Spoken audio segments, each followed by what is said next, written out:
গল্প হাটলক পর্ব ২৯ লেখিকা অলিন্দের রুহি। হলুদের দিন শায়রির হলুদের অনুষ্ঠান রাতে করার কথা থাকলেও সকাল 10টার দিকে আয়োজন করা হলো সব কিছুর। দুপুরের পরে সবাই রওনা হবে মিষ্টিদের বাড়ি। গ্রামের এলাকা পৌঁছাতে রাত হয়ে যাবে। রুহি, রুনু, জুবাইর, কিরণ আর সমাপ্তিকে ভোরবেলায় হলুদ নিয়ে পাঠিয়ে দেওয়া হয়েছে। তাদের পৌঁছাতে সন্ধ্যা হয়ে যাবে। সন্ধ্যার সময় শুরু হবে মেয়ের গায়ে হলুদ। সমাপ্তি জুবাইয়ের ফুফাতো বোন, সে একজন ডিভোর্সি। মুনিয়া চিল্লিয়া বলল, সোজা হয়ে দাঁড়াও ভাইয়া, সাপের মতো মোচড়ামুচড়ি লাগিয়ে দিচ্ছ কেন? শাহির কাঁধ থেকে গামছাটা ছুঁড়ে ফেললো। রাগ নিয়ে বলল, এটা কি দিছে আমাকে? কেন? একদম নতুন তো, গায়ে লাগিয়ে দেখ, শরীর চুলকাচ্ছে। শাহিরের বিরক্তি বেড়ে যাচ্ছে। মাটি থেকে গামছাটা তুলে নিল মুনিয়া, নিজের হাতের তালুতে ঘষা দিল। সত্যি চুলকালো জায়গাটা একটু। যন্ত্রণাসূচক চক্রান্ত একটা শব্দ মুখ দিয়ে বেরিয়ে এলো ওর। বলো, নতুন তাই বোধ হয় এরকম লাগছে। দাঁড়াও, আমি খালাকে গিয়ে ডাকছি। দ্রুত যা, উদম গায়ে এখানে কতক্ষণ দাঁড়িয়ে থাকবো? উফ, শীত করছে। আজকে আকাশ মেঘলা কেন? আমার বিয়ের দিনে এরকম ঠাডা পড়তে হলো আকাশ। মুনিয়া দ্রুত পায়ে ঘরের ভিতর ঢুকলো। মুনিয়াকে ওর দাদির বাড়ি পাঠিয়ে দিতে চেয়েছিলেন টিউলিপ বেগম, কিন্তু রিফাজ আহমেদ মানা করলেন। মুনিয়াকে ডেকে ভালো মতন বুঝিয়েছেন, বকেছেন। মুনিয়াও তার ভুল স্বীকার করে চুপচাপ শুনছে সব। রিফাজ আহমেদ তাই একটা সুযোগ দিয়েছেন মুনিয়াকে শাহিরের বিয়েতে থাকার জন্য। বাড়ির বড় ছেলের বিয়েতে কারোর সামান্যতম মনে কষ্ট থাকুক, রিফাজ আহমেদ চান না সেটা। সবাইকে নিয়ে হাসি খুশি আনন্দের মাছ দিয়ে বিয়েটা শুকিয়ে গেলেই বাঁচেন তিনি। বাড়ির সামনে অনেকখানি জায়গা আছে, সেখানে সবুজ ঘাস, দুই পাশ জুড়ে টবে নানান প্রকারের গাছ লাগানো। সেখানে ছোট করে প্যান্ডেল করা হয়েছে। শাহিরের হলুদের গোসল সেখানে সম্পন্ন করা হবে। শাহির খালি গায়ে একটা সাদা লুঙ্গি পরে দাঁড়িয়ে আছে। আশেপাশে মানুষ গিজগিজ করছে, বেশিরভাগই মহিলা। এর মধ্যে কয়েকজন আছে কম বয়সী যুবতী। কীভাবে যেন তাকাচ্ছে তারা, আবার হাসছেও। এখন রুহি থাকলে এমন সব কথা বলতো, সবাই বাপ বাপ করে পালাতো।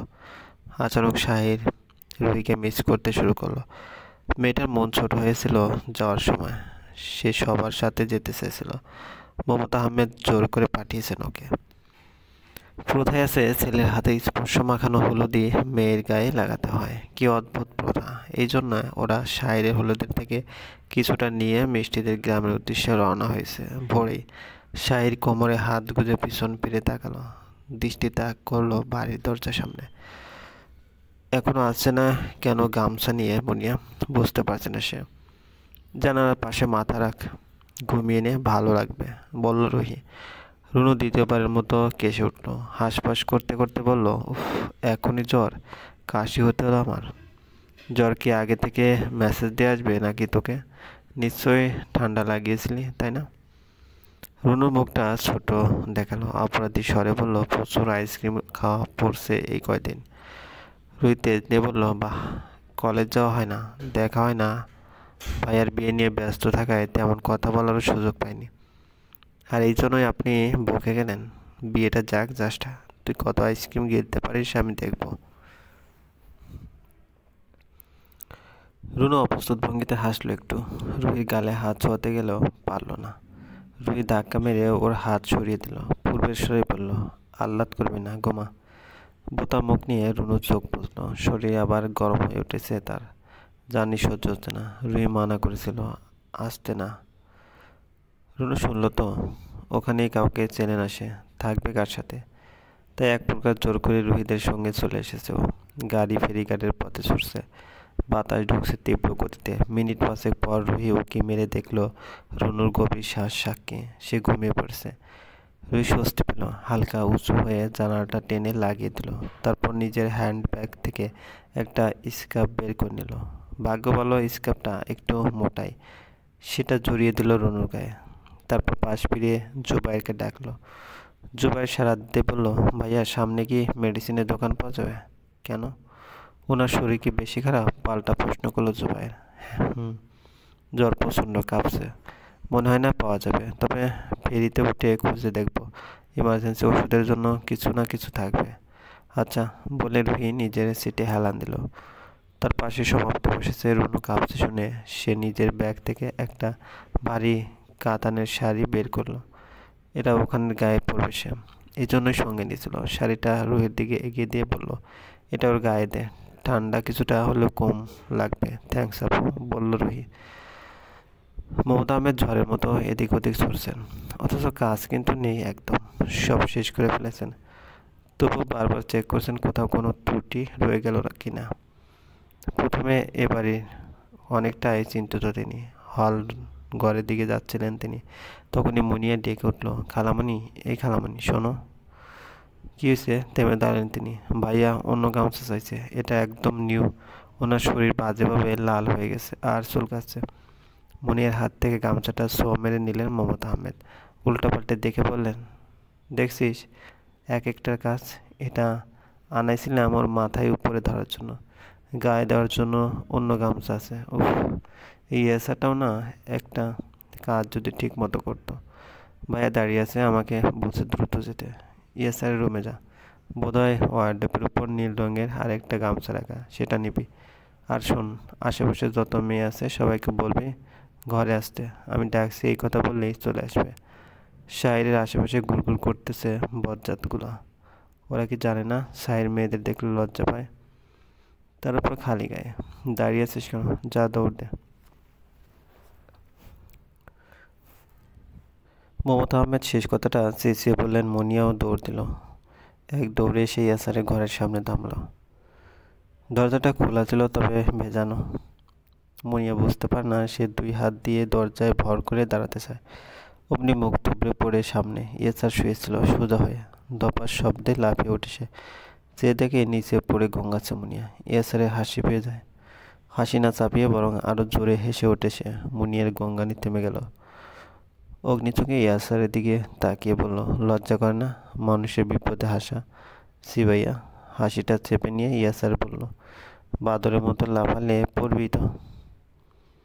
মুনিয়া নিজেকে সামলে উঠে দাঁড়িয়েছে, দু হাতে কাপড় ঝরতে ঝরতে উত্তর দেয়, আমি মোটে বাদর না, আর লাফাচ্ছিও না, কাজ করছি। তুমি তো শুয়ে আছো, কাজের ঠেলা তুমি বুঝবা কেমনে?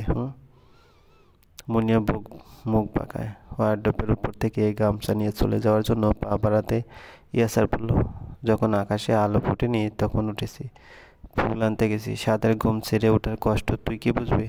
ফুট। ইয়াসার হাত দিয়ে মাছি তাড়াবার মতন ইশারা করলো। মুনিয়া ঘুরে তাকাতেই সেটা তার চোখে পড়লো। দাঁত কটমট করে এসে বলল, দোয়া দিচ্ছি এমন বউ পাবে যে জীবন বুক কপাল সব ঝাঁঝরা হয়ে যাবে। তোমার থেকে শাহির ভাই অনেক ভালো, তুমি একটা নিকুচি করি তোমার। যাও তো। মুনিয়া গটগট শব্দ তুলে বেরিয়ে যায়। ইয়াসার চাপানো হাসি আবার ঠোঁটে মেলে ধরে শুয়ে পড়ে টান টান হয়ে। সন্ধে পার হয়েছে, অনেকক্ষণ হবে। রোহিতের মাইক্রো মিষ্টিদের বাড়ির উঠোনে থেমে আছে। ড্রাইভার গাড়ি থামিয়েই সিগারেট ধরিয়েছে। উঠানের একপাশে ঘন জোপ, সেখানে আড়াল হয়ে সিগারেট ফুঁকছে সে। রোহিতের নিয়ে তোড়জোড় চলছে। একের পর এক মাথা উঁকি দিয়ে অদ্ভুত চাহনিতে তাকিয়েছে ওদের দিকে। রুহির পরনে লাল হলুদ মিশেলে ফতুয়া, সঙ্গে ব্ল্যাক জিন্স। হলুদে মানুষ এসব পরে আসে, হয়তো এটাই ভাবছে সকালে। রুহির অবশ্য সেদিকে ভ্রুক্ষেপ নেই। সে একরাশ বিরক্তি নিয়ে দাঁড়িয়েছে। হঠাৎ রুনু রুহির গা ঘেঁষে দাঁড়ায়, ফিসফিসিয়ে বলে, এ দেখ, ধলা গরু আসছে। রুহি বিরক্তি মাখা চোখে দেখলো শুভ্রাকে। রুনুর আগে দেখেছে সে। চাপা স্বরে রুনুকে ধমক দিয়ে বলে, তোকে বলছি না আলবিচারের সঙ্গে আমার কিচ্ছু নাই। আগের সব ভুলে যা, শুভ্রা জাস্ট আমাদের ম্যাম, সো বিহেভ নর্মাল। আর ফার্দার এসব দলাগুলো বলবি না, আন্ডারস্ট্যান্ড? রুনু অবাক সুরে বলল, তোকে বুঝি না ভাই, চেঞ্জ হতে 1 মিনিটও নিস না। তো কী করবো? যাকে পছন্দ করেছি তাকে না পাওয়ার ব্যর্থতায় হাত পাগল হয়ে আজীবন কাটাবো? ফেসবুকে বসে বসে স্যাড ভিডিও শেয়ার করব? গ্রুপে গ্রুপে গিয়ে আমার স্যাড জীবনের স্টোরি শোনাবো? বলতো। কুল, যেতিস কেন? রুহি দম পেলে মাথা ঠান্ডা করে এদিকে ওদিক তাকিয়ে বলে, কতক্ষণ হলো দাঁড়িয়ে আছি, কেউ একবার এসে ভেতরে নিয়ে বসাচ্ছে না। কতটা জার্নি করছি বলতো, আমার পা ভেঙে আসতেছে, মাথা আমার হট হবে না তো কার হবে? তুই বল। রুনু মাথা জাগালো, তারও মেজাজ খারাপ হয়ে আছে। রুনুর ভাগ্য শোয়ায় থাকায় ফেরিঘাটে ফার্মেসি পেয়েছিল একটা। জুবাইর গিয়ে ওষুধ নিয়ে এসেছিল। ফেরিতে উঠে গরম গরম ভাত সাথে মাছ ভাজা দিয়ে জমিয়ে খেয়েছে রুনু। তারপর ওষুধ খেয়েছে। এরপর থেকে জ্বরটা নেমে গেছে। অনেকটাই প্রফুল্লতা বোধ করছে সে এখন। হাতের হলুদের কৌটাটা রুনুকে দিল রুহি। তারপর দু হাতে কোমর ধরে দাঁড়ালো। কিরণ রুহির দিকে অসহায় চোখে চেয়ে আছে।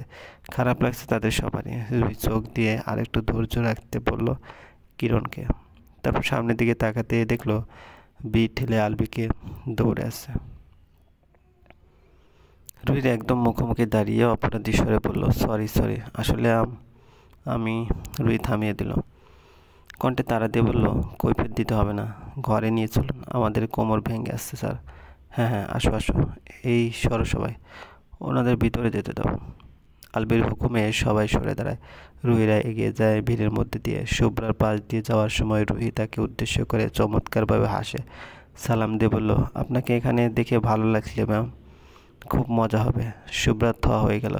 রুহির থেকে এরকম আচরণ সে কোনাক্ষরেও চিন্তা করেনি। জবাব দেওয়া তো দূর, হাসতে পর্যন্ত ভুলে গেল সে। কেমন শূন্য চোখে ফ্যাল ফ্যাল করে তাকিয়ে রইল। শুভ্রাকে পাশ কাটানোর পর রুনু রুহিকে ফিসফিসিয়ে প্রশ্ন করে, ওনার হয়েছে কি? প্রত্যুত্তরে রুহি হাসলো, জবাব দিল না। ওদের সবার জন্য একটা রুম আগে থেকেই গোছানো ছিল, সেখানে নিয়ে যাওয়া হলো। বিছানা দেখেই কিরণ ধপাস করে শুয়ে পড়ল। জুবাইর ভ্রুকুটি করে বলল, মেহমানদের বাড়ি আছে। রুহি বাধা দিল, থাক, শুয়ে থাক, ছোট মানুষ, কেউ কিছুই ভাববে না। কিরণ রুহির অনুমতি পেয়ে বিছানাকে আরও জড়িয়ে নিল, যেন যুবত বয়ে চোখ বুঝল। রাত 9:30টার পরে ধুমধামে মিষ্টির গায়ে হলুদ সম্পন্ন হয়ে গেল। গায়ে হলুদের মাঝে একজন অবাক হয়ে এলো শুধু, সে আলবি। রুহির আচরণ দেখে সে অবাক, একই সাথে উদ্বিগ্ন। সবার কাছে রুহির আচরণ স্বাভাবিক লাগলেও তার কাছে লাগলো না। তার মনে হলো অতিরিক্ত শোকে মেয়েটা পাগল হয়ে যায়নি তো? কারণ হলুদ মাখানো শেষে রুহি এসে আলবিকে টেনে নিয়ে গেল নাচার জন্য, তা শুভ্রার সঙ্গে। এমনকি আলবি যখন নাকচ করেছিল বারবার, রুহি কাঁধ দিয়ে ধাক্কা মেরে আলবিকে শুভ্রার গায়ের উপর ফেলে দিল। সবাই খলখলিয়ে হেসে উঠেছে এই দৃশ্য দেখে। এখানেই সমাপ্ত না। মিষ্টির গায়ে হলুদের থেকে কিছুটা হলুদ এনে লেপটে দিয়েছে আলবির মুখে। তারপর বড় গলায় বলেছে, এরপরের সিরিয়াল আপনার স্যার। শুভ্রা ম্যামকে নিয়ে খুশি হন জীবনে, দোয়া করি। তারপর টেনে নিয়ে এসেছে শুভ্রাকে। চোখ টিপে শুভ্রার কানে কানে কিছু বলতেই শুভ্রা লজ্জা পেয়ে গেছে। আলবি পুরোটা অনুষ্ঠানে বেকুব বনে গেছে। এই রুহিকে সে চেনে না, একটুও চেনে না। 2টার দিকে অনুষ্ঠান শেষ হয়, সবাই যার যার বাড়ি চলে যায়। রুহি উঠোনে দিয়ে হেঁটে যাচ্ছিল ঘরের দিকে। তখনই আলবি ডাকলো, এ রুহি। রুহি পিছন ঘুরে তাকালো, ঠোঁটে চমৎকার হাসি এঁকে জবাব দিল, জি স্যার। আলবি এত চমকালো, এত স্বাভাবিক সহজ আচরণ। ঘুরগ্রস্তের ন্যায় তাকালো আলবি। রুহি বলল, কিছু বলবেন? আলবি থতমত দেখে এগিয়ে আসলো, বলল, হ্যাঁ, যে রুমটা দিয়েছি ওখানে খাট বড়, তোমাদের সবার হবে না? হবে স্যার, আমাদের নিয়ে চিন্তা করবেন না, এটা তো আমাদেরও বাড়ি এখন থেকে। ঠিক আছে, ঘুমাও তাহলে। শুভরাত্রি। শুভরাত্রি স্যার। রুহি চলে গেল। আলবির মনে হলো যাওয়ার সময় রুহির ঠোঁট গুনগুন করছিল কোনো সুর ধরে।